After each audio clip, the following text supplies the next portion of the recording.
আজকে পালং শাক দিয়ে মাছ রান্না করব। এভাবে রান্না করলে শাকটা অসম্ভব মজার হয়। তো আর কথা না, রেসিপি শুরু করছি। প্রথমে কিন্তু মাছগুলো হলুদ লবণ মেখে মাছটাকে ভেজে নিয়েছি।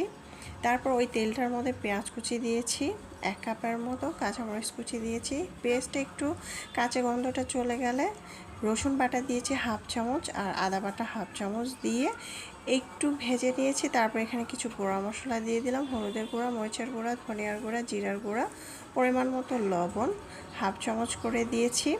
দিয়ে মশলাটা কষিয়ে নিয়েছি। মশলাটাকে ভালোভাবে কষানোর পরে দিয়ে দিচ্ছি পালং শাক।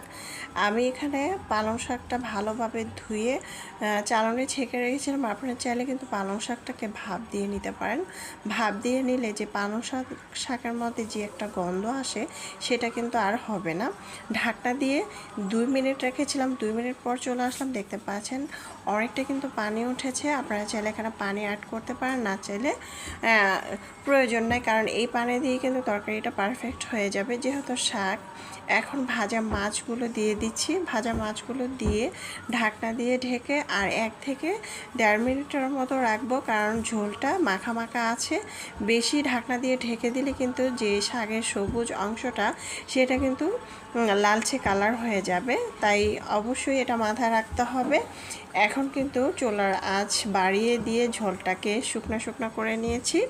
এখন চুলার আঁচটা বন্ধ করে দিব। আপনারা চাইলে এখানে ধনেপাতা কুচি দিতে পারেন। এই তরকারিটা দিয়ে বাসার সবাই চেটেপুটে ভাত খেয়ে নেবে। খুবই মজা হয়েছিল। আশা করছি আমার আজকের রেসিপিটি যারা নতুন রাঁধুনি তাদের অবশ্যই কাজে আসবে। রেসিপি ভালো লাগলে চ্যানেল সাবস্ক্রাইব করে লাইক দিয়ে পাশে থাকবেন।